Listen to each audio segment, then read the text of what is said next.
Hey all, Blake here with another video, and today I want to talk about these fish back here. These are often in the background of my video these days, and their name is a little bit of a mouthful. Today I want to talk about the Neolamprologus Tretocephalus. Let's jump straight into the video.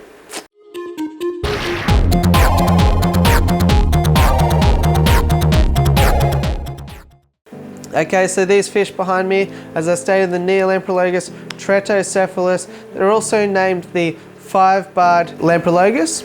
They're endemic to Lake Tankganyika, so they're going to want that African cichlid type water. We're talking pH range 7.5 to 9. We're talking temperature between 23 to 27 degrees Celsius, which is approximately 73 to 81 degrees Fahrenheit. We're talking about sandy substrate and rocky outcrops because in the wild they do come from sand-based areas with plenty of rocky outcrops and areas for them to make territory. On that topic, they are a rock dweller. This may confuse some people picking them up because of course we have the very popular Neolamprologus multifasciatus, which is pretty much the most common shell dweller. However, these guys are going to get a lot bigger and also be a lot more aggressive. The Neolamprologus Tretocephalus can get up to 6 inches or 15 centimeters, so quite chunky. And what happens is they are aggressive conspecifically, which means that at a certain point in time when these guys do decide to pair off, they're going to actively target fish that look similar to them first before going after anything else. On that topic though, males and females are extremely difficult to sex. Pretty much the main difference is that the males are going to grow a little bit larger, so it's basically impossible to pick up a male and a female at a shop or from a hobbyist or a mate that you have. And even if you do, there's never a guarantee, so just putting a male and a female in a tank, they may still attack each other and have some deadly consequences. So it is a big risk trying to get a pair out of these guys and attempt to breed. As such, it's not very common to have these guys breed in captivity, but if that is something that you're aiming towards, just like I am, I would recommend the following. First of all, pick up a young colony of about 6 or more, then wait for them to pair off naturally. At that point in time when you notice that sort of extreme aggression, you can collect up the other 4, pass them on to another hobbyist, or put them on a Gumtree or MeWe or whatever have you, so that you can sell them off, because you really want to keep just a mated pair in a tank by themselves.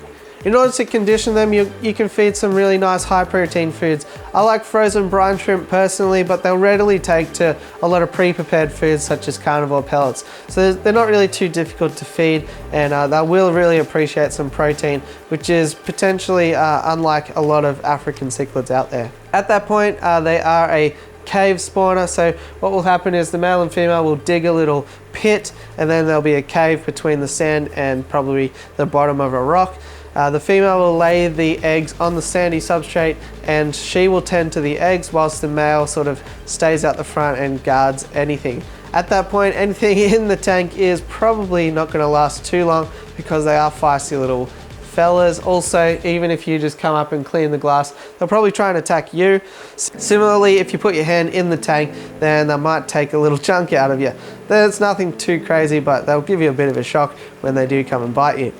The minimum tank size you're probably going to want for a mated pair at that point is probably something along by this line here, which is a 3 foot by 18 inch by 18 inch or 90 centimeter by 45 centimeter by 45 centimeter, or otherwise, since they only get to the sort of that 6 inch or 15 centimeter mark, they're also a good addition for those 4 foot tanks. We're talking about the 4 foot by 14 inch by 18 inch or the 120 centimeter by 35 centimeters by 45 centimeters.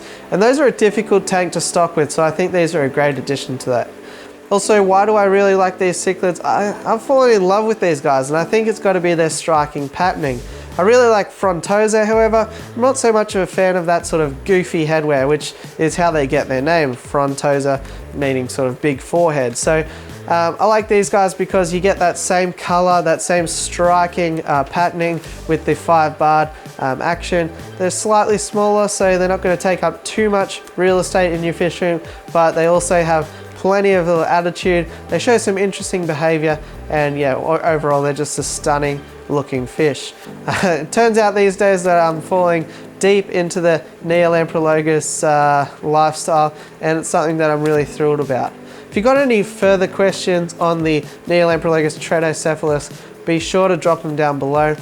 But overall, good luck trying to get these guys into a mated pair, and I wish you all the best with your breeding. Don't be too dismayed if it doesn't happen straight away or at all, because a lot of people try and fail to breed these guys. I hope this video helped you. Hopefully it helped to sort of clear up a few things, and if you're interested in picking them up, I certainly recommend it. They're a really rewarding fish, and one that I think can be a stunning addition to any fish room. Hopefully you liked this video, and if you did, it always helps me out to smash like, hit subscribe, and all that fun stuff. Other than that, I'll catch you on the next one. Thanks for watching.